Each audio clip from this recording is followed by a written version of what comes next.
Então, dando continuidade, nós temos o primeiro crime que consta no nosso edital, que é o crime contra a fé pública, do artigo 293 do Código Penal, que trata de falsificação de papéis públicos. Eu pedi para vocês trazerem o Código Penal para a gente assistir, para a gente acompanhar junto.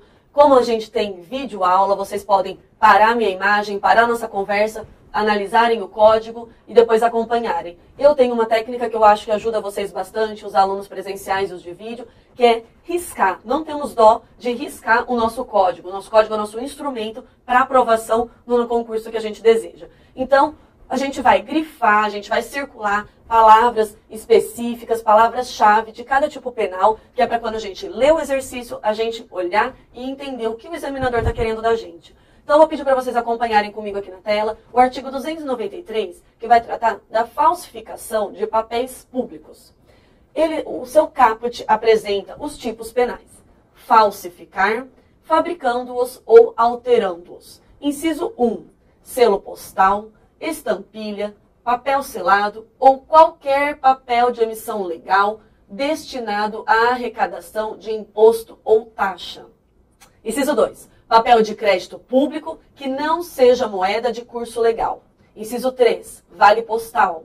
Inciso 4, cautela de penhor, caderneta de depósito de caixa econômica ou de outro estabelecimento mantido por entidade de direito público. Inciso 5, talão, recibo, guia, alvará ou qualquer outro documento relativo à arrecadação de rendas públicas ou a depósito ou calção, porque o poder público seja responsável. Inciso 6, bilhete, passe ou conhecimento de empresa de transporte administrada pela União, Estado e município. Qual é a pena para qualquer conduta aqui prevista? Pena de reclusão de 2 a 8 anos e multa. Então, nós temos que o bem jurídico aqui tutelado é a fé pública. Nós estamos no título, no capítulo do Código Penal, que trata dos crimes contra a fé pública. E aqui, em especial, nós vamos proteger a proteção, a tutela em relação à legitimidade de títulos e outros papéis públicos. Se vocês analisarem os incisos deste artigo, nós vemos um link, uma lógica de cada documento aqui previsto com uma relação com o poder público. Lembrando do nosso bloco 1, que trata de que documento público é todo aquele que tem um vínculo com o poder público, emanado por funcionário público no exercício de suas funções. Então, aqui, nós temos o sujeito ativo e o passivo. O sujeito ativo, ele é qualquer pessoa. Ele pode ser cometido por qualquer pessoa. Então, trata-se de crime comum. Pessoal, atenção, ele é um crime contra a fé pública relacionada ao documento público, mas aqui nós temos um crime comum, ou seja, ele pode ser praticado por qualquer pessoa. Mas então, pera lá, e onde o funcionário público entra aqui? O funcionário público vai entrar aqui num aumento de pena previsto no artigo 295 do Código Penal. Então, por favor, pessoal, não vamos confundir. Apesar dele ser um crime contra a fé pública, tratar de documento público, ele tem a situação do funcionário público, mas a situação do funcionário público é no aumento de pena. Aqui, esse crime do artigo 293, de falsificação de papéis públicos, trata-se de um crime comum, pode ser cometido por qualquer pessoa. E quem é o sujeito passivo deste crime, desta conduta? É o Estado. Qual é o tipo objetivo previsto aqui nesse tipo penal? É falsificar o quê? Papéis públicos. De que forma? Qual é a conduta, o núcleo? Qual é a forma de conduta deste tipo penal? Fabricando os papéis públicos ou alterando os papéis públicos. Ou seja, o tipo penal, a conduta falsificar, é dar aparência enganosa, a fim de quê? De que aquele documento alterado ou fabricado passe por original. Pode ser feito por qualquer pessoa, pois crime comum, e se praticado por funcionário público, vai ter um aumento de pena que nós vamos tratar. Então, o objeto da tutela penal aqui é a fé pública em face da ordem tributária. Nós vamos ver nos incisos essa característica. Na sequência, o que o tipo penal exige? Ele exige o elemento subjetivo, qual seja o dolo. Então, aqui não temos a modalidade culposa, ou seja, aqui é necessária a vontade em falsificar, a vontade do sujeito ativo, qualquer pessoa ou funcionário público, em dar aparência enganosa àquele documento, a fim de que eles passe por original, seja fabricando o documento no todo ou alterando alguma parte. Então, aqui, necessário o elemento subjetivo do dolo, a vontade do sujeito ativo.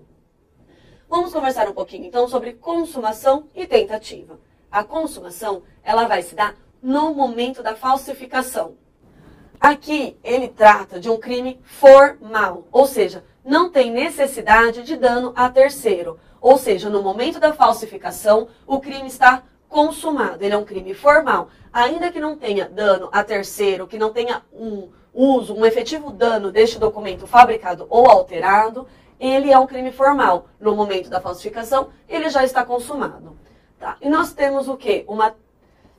Nós temos que o objeto material dele está previsto, então, nos incisos que nós acabamos de ver. E a tentativa dele é possível. Onde há essa possibilidade? No intercrimes, nessa tentativa, nesse momento de falsificação. Nós vamos tratar, então, do objeto material. O inciso 1. Acredito que nós não tenhamos nenhuma dificuldade com os objetos aqui tratados. E o inciso 2 também não. Mas o inciso 3, ele vai tratar do vale postal. O que é o vale postal? Ele equivale ao título de crédito emitido pelos Correios.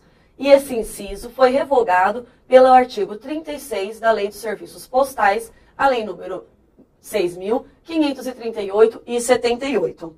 Mas, para efeitos de prova, ele consta como um inciso 3 do nosso artigo 293. A cautela de penhor, prevista no inciso 4, é um título de crédito que, mediante pagamento, autoriza a retirada da coisa empenhada.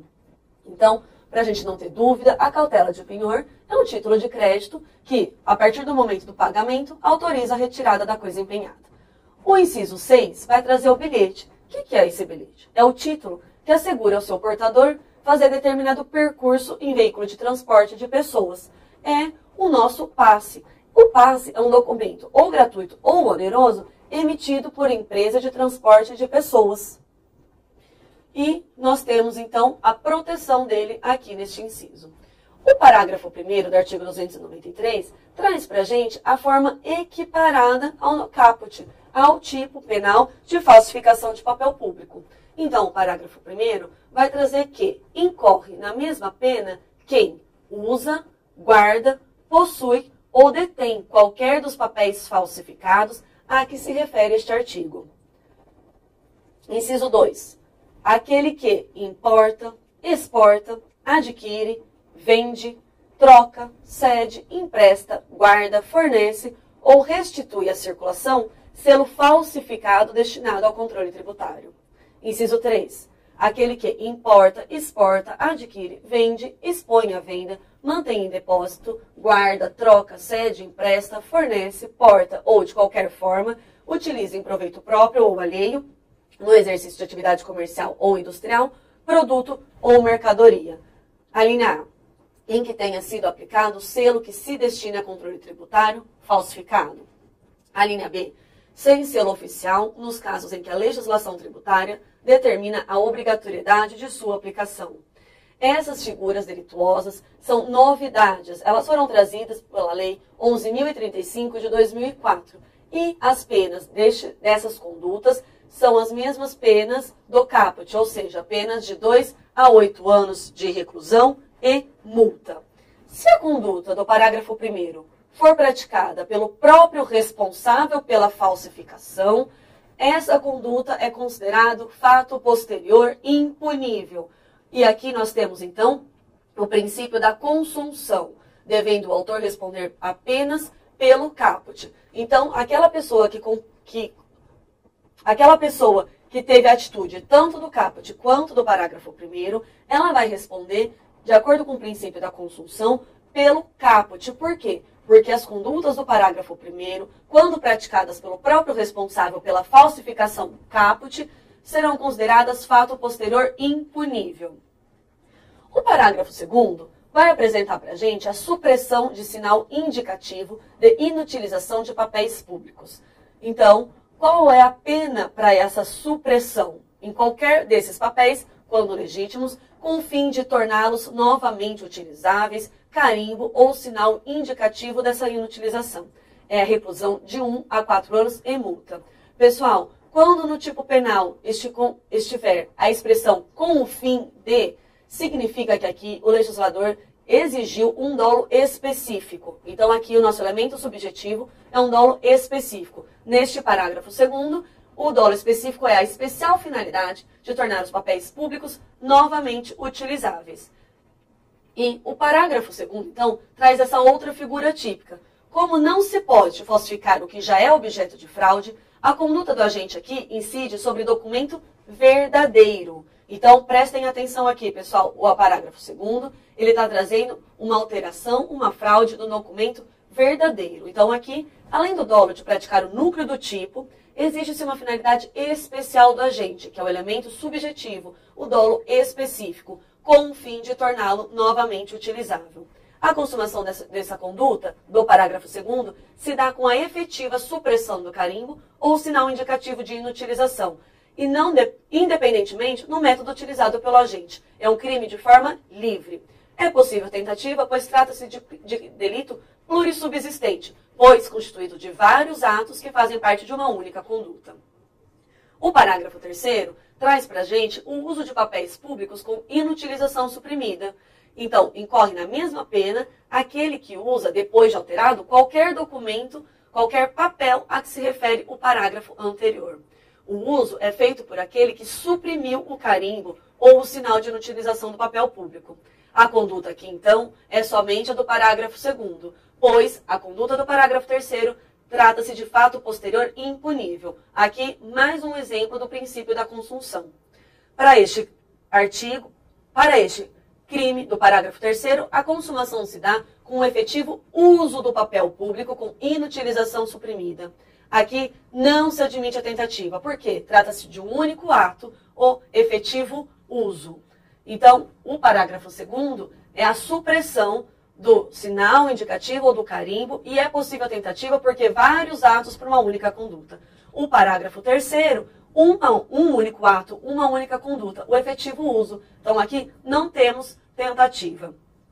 Para finalizar esse bloco, a forma privilegiada da conduta do artigo 293 está prevista no parágrafo 4º, que é acerca daquele que usa ou restitui à circulação, embora recibo de boa-fé, qualquer dos documentos falsificados ou alterados a que se referem este artigo e seu parágrafo 2º, depois de conhecer a falsidade ou alteração, incorre na pena de detenção de 6 meses a 2 anos ou multa. Então, aqui, nós temos que a pessoa de boa-fé que usa ou restitui à circulação papéis falsificados, o Código Penal pune com menor rigor, ainda que a pessoa tenha o conhecimento da contrafação. A pessoa que tem agido com má-fé, aqui, então, ela tem conhecimento, ciência da falsidade ou da alteração dos papéis, desde o momento em que recebeu, aqui ela responde, então, pelo parágrafo 3º. Então, cuidado, pessoal. A pessoa que agiu de boa fé, o Código Penal vai punir com menor rigor. E a pessoa que agiu com má fé vai responder pelo parágrafo 3º. Então, aqui nós temos um dolo direto, que exige que o agente tenha certeza plena acerca da falsidade ou da alteração. Aqui não se aceita o dolo eventual. Aqui é o dolo direto, conhecimento, a ciência da pessoa acerca da falsidade ou da alteração. Aqui a consumação vai se dar no momento em que os papéis falsificados são usados ou restituídos à circulação. A tentativa é possível na forma plurissubsistente da conduta restituir. Em relação à conduta usar, que trata-se de forma unissubsistente, a tentativa não é possível. O seu parágrafo 5º vai trazer uma norma explicativa em que equipara-se a atividade comercial para fins do inciso 3 do parágrafo 1º, qualquer forma de comércio irregular ou clandestino, inclusive o exercido em vias, praças ou outros logradouros públicos e em residências. Então, para fins penais, são aqui os camelôs. A ação penal pública do crime do artigo 293 do Código Penal é pública incondicionada. Atenção, pessoal, para a gente atender essa questão, Atenção, pessoal, os parágrafos 2º e 3º, eles admitem a suspensão condicional do processo, pois a sua pena não ultrapassa 1 ano. Então aqui, atençãozinha, do lado dos parágrafos 2º e 3º do artigo 293, façam um asterisco e coloquem artigo 89 da Lei 9.099 de 95. E o parágrafo 4º também vai acompanhar essa lei, pois é infração penal de menor potencial ofensivo. Aqui vai seguir o rito sumaríssimo da Lei 9.099. Pessoal, nosso tempo já se esgotou, eu agradeço a atenção e espero vocês no próximo bloco para a gente dar continuidade aos artigos do concurso de escrevente do Tribunal de Justiça de São Paulo. Obrigada.